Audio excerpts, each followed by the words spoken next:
When a reality check hits you, it can definitely feel like a punch to the gut that, well, you never really saw coming. But I think reality checks can actually be a very positive thing. I'm not the type of person who believes in a kumbaya society, everything is sunshine and farts. There are bad things that happen to individuals and companies in life, and it's how you react to those bad things, how you grow from those bad things as a person or a company that help you mature and help you evolve throughout life or the life of your company.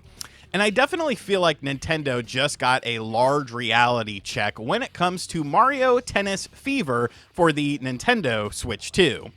Now, Mario Tennis Fever for the Switch 2 is a game that I did a video on, and surprisingly, I was more positive than lots of my other contemporaries were with it.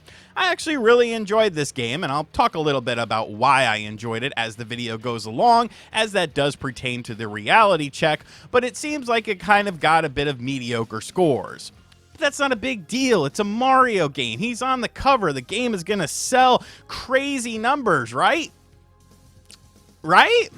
Well, we got our first bit of numbers and sales for Mario Tennis Fever for the Nintendo Switch 2, and this is definitely something worth talking about. I'm usually not someone who harks too much on sales of a specific game being low, but I feel like there is a bigger story to this, especially when you start to peel away the different layers as to why this could be the case and what Nintendo could potentially do to rectify this situation. First time on the channel, be sure to hit that subscribe button, pal. But let's talk about this. So, we got our first Famitsu sales for Mario Tennis Fever for the Nintendo Switch 2 for the first week that it released, and it finished in number 2 overall, getting beat by Yakuza Kiwami 3 on the PlayStation 5, and Mario Tennis Fever sold 39,522 physical units at launch in Japan in the first week. Now, 40,000 sounds like a decent enough number, right? But then you kind of look at what previous Mario Tennis games have done. For instance, Mario Tennis Aces, the game that came out on the Nintendo Switch, sold 123,774 units at launch in Japan, for that same timetable that we are counting Mario Tennis Fever. If you want to go back even further into the doldrums of your mind when Nintendo was arguably at their lowest when it came to a console, Mario Tennis Ultra Smash for the Nintendo Wii U, it couldn't have sold more than Tennis Fever did, right? Well, it did.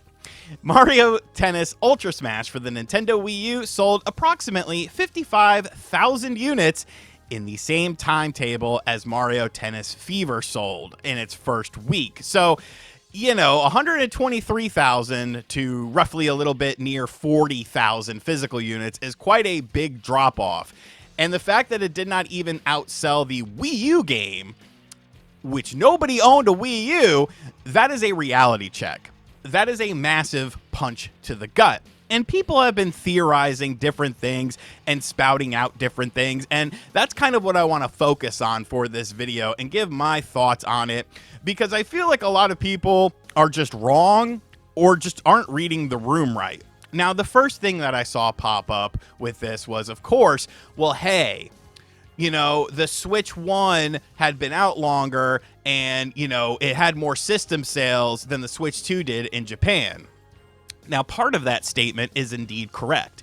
When Mario Tennis Aces came out for the Nintendo Switch 1, it was a game that came out roughly a little bit over a year or so and a couple of months after the launch of the original Nintendo Switch. Now, Mario Tennis Aces was an interesting game, and I'll talk a little bit more about how I feel about it, but to say that there was more Nintendo Switch systems sold in Japan in the time frame from the launch of the system, which of course was March of 2017, to the launch of this game, which was June of 2018, well, that's just incorrect. The Nintendo Switch 2 has sold roughly 4.3 million systems in Japan thus far at the latest update. In the time frame between the launch of the original Nintendo Switch and the release of Mario Tennis Aces, it was roughly 4.4 million. Now, yes, there's a slight discrepancy there, and yes, the Switch had sold a little bit more than the Switch 2 had sold, but not enough to make a difference of 123,000 to 39,000 and change. Like, that is a dramatic drop-off here. If anything, it should have been closer to at least 100,000, you would think. So the fact of people saying, oh, well, the Switch was out longer and there was more systems available in the wild, that's only partially true. And if the system had been out longer, what does that signify about them buying this game? If the system sales are pretty much identical with a slightly negligible difference in overall system sales. Then you have another thing that people are saying. Well, there's more games for the Switch 2 than there was for the Switch 1. And people are playing other games. This is what people said online. People are playing more games on the Switch 2 than they're playing on the Switch 1, so this is a game that they're not rushing out to buy. And to that I say, poppycock. I think that is one of the most ridiculous things I've ever heard in my life. Yes, there has been better third-party support for the Nintendo Switch 2 comparative to the Nintendo Switch 1 in, the first 6 months to a year plus of the system's life cycle. But when you look at the first-party games on the original Nintendo Switch versus the Switch 2, to me, it's a night and day difference. Breath of the Wild, Splatoon 2, Super Mario Odyssey, Xenoblade Chronicles 2.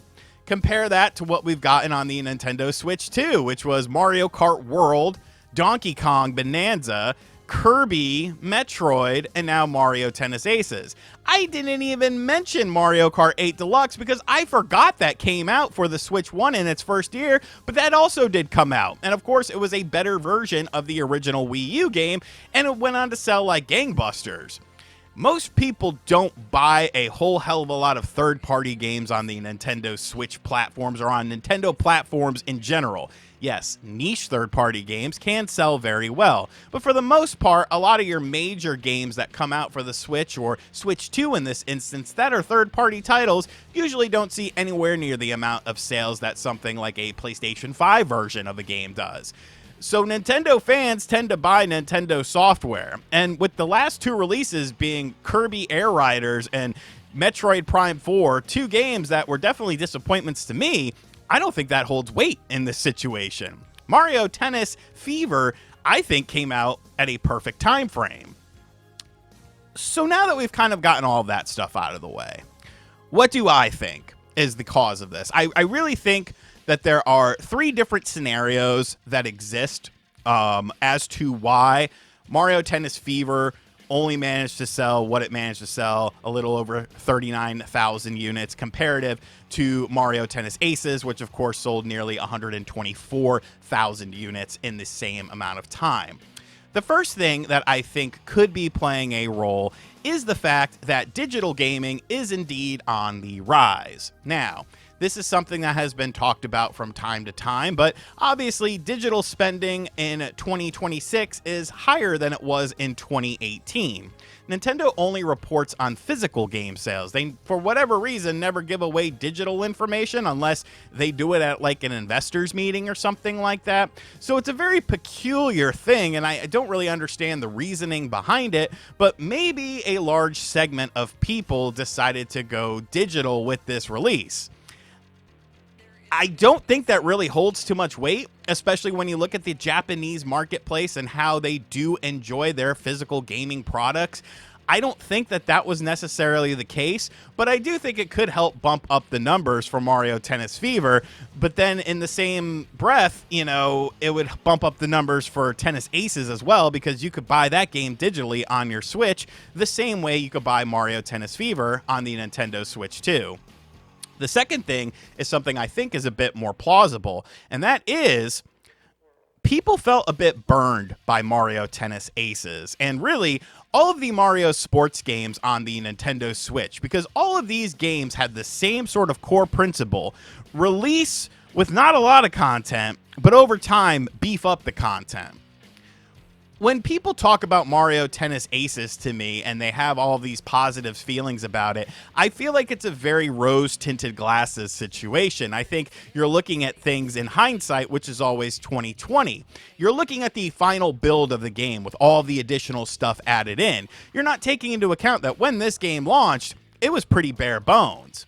I actually never bought this game. The first time I played it was at Too Many Games 2018. They had like a little streamer booth there for some of the guests, and they were having different guests come in and play games. They asked if Wood and I would play some Mario Tennis Aces on a live stream on the Too Many Games Twitch channel, and we were like, yeah, sure, whatever.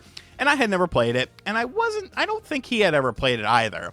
And we played the game for about an hour, and I was like, where's the fun? Where's the content? Where's the... What is this? This isn't very good. And that's when we learned, because that was the first release in the Mario sports games for the Nintendo Switch, that this was kind of the way that things were going to be handled on the Nintendo Switch when it came to these Mario sports games. You get a little bite size, and then eventually you'll have access to everything. Did people potentially feel burned by that when considering purchasing Mario Tennis Fever for the Switch 2 in Japan? I think that's a very realistic possibility. It's a fool me once, shame on me, fool me twice, shame on you situation. Now, like I said in my video, I feel that Mario Tennis Fever definitely goes above and beyond in terms of content that Aces ever did, even on the final version of it. Like, yeah, there was a bit more single player stuff, but in terms of characters and the way that the Fever rackets work, the online sort of stuff, I feel like it's much more robust in Mario Tennis Fever. I honestly feel like Mario Tennis Fever is a much better game than Mario Tennis Aces is. But the problem is you've already kind of burned some people by, releasing Mario Tennis Aces in the state that you did on the Switch 1.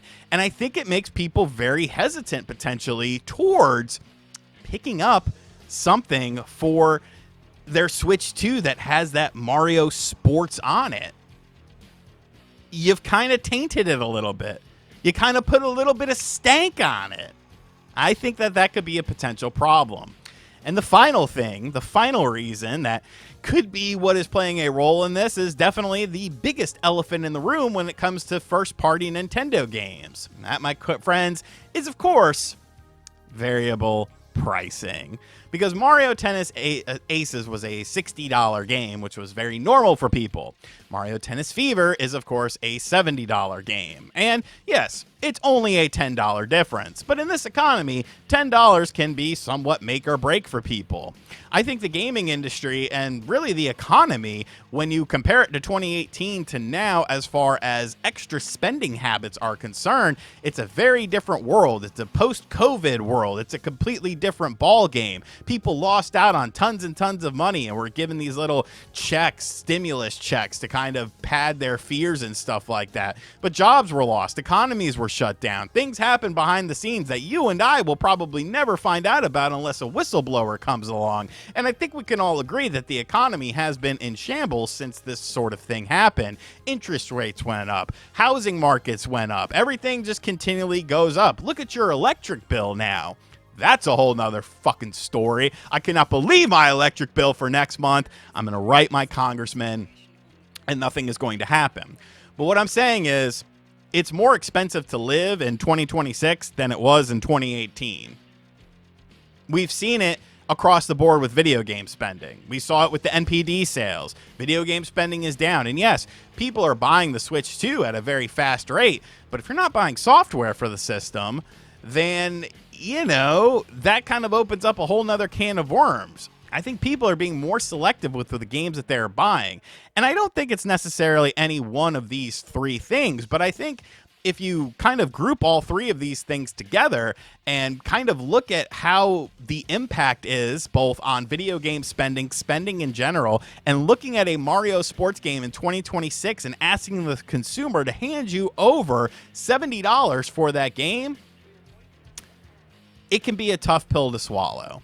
Now, on the flip side, I do think Mario Tennis Fever does have one thing going for it, and that is it's an evergreen game. it's not even necessarily a game that needs to sell well right out of the gate. It's something that has mass appeal. Whereas when you look at something like a Kirby Air Riders or a Metroid Prime 4, those are games that are definitely, you know, those first couple of months, first couple of weeks even, are the most important time frame for them, because those franchises don't really have the same sort of aura that Mario has. A Mario game will continually sell for years and years and years, especially if they add content down the road to this game, which hopefully would be free since you're charging $70. But if you're adding in DLC content or something like that, some new characters, some new courses, you renew interest in the game, and then people will want to pick it up. I don't think Mario Tennis Fever is going to be a complete flop. It may have sold very well in the West. We don't really know that and won't know that for quite a while. But I do think it is a bit of a, you know, reality check for Nintendo. It is a bit of a punch to the gut. And what I'm very interested to see is whether or not this is something that's just kind of a one-off thing, or if this is something that we start to see as a trend. And if we start to see it as a trend, what is Nintendo going to do about it? Anyways, guys, I hope you enjoyed this video. Kind of a little bit of a different style, I guess, you know, rooted more so in, you know, numbers and crap like that. But I could be an intellectual person sometimes. I just choose not to be. Nobody wants to hear me be intellectual. They want to hear me be an idiot and talk about video games. Give me your thoughts and questions in the comment section down below. What do you think is going on with this? Did you pick up Mario Tennis Fever, or do you fall into one of the 3 slots that I talked about as far as either not wanting to purchase the game or purchasing the game digitally? And as always, guys, thank you for checking out this video. If you are new to the channel, be sure to hit that subscribe button. Be sure to like, comment, and share. Hit the bell as well. Dislike the video. I don't care. Do some sort of interaction with it. And as always, I'll catch you guys on the next video. Later.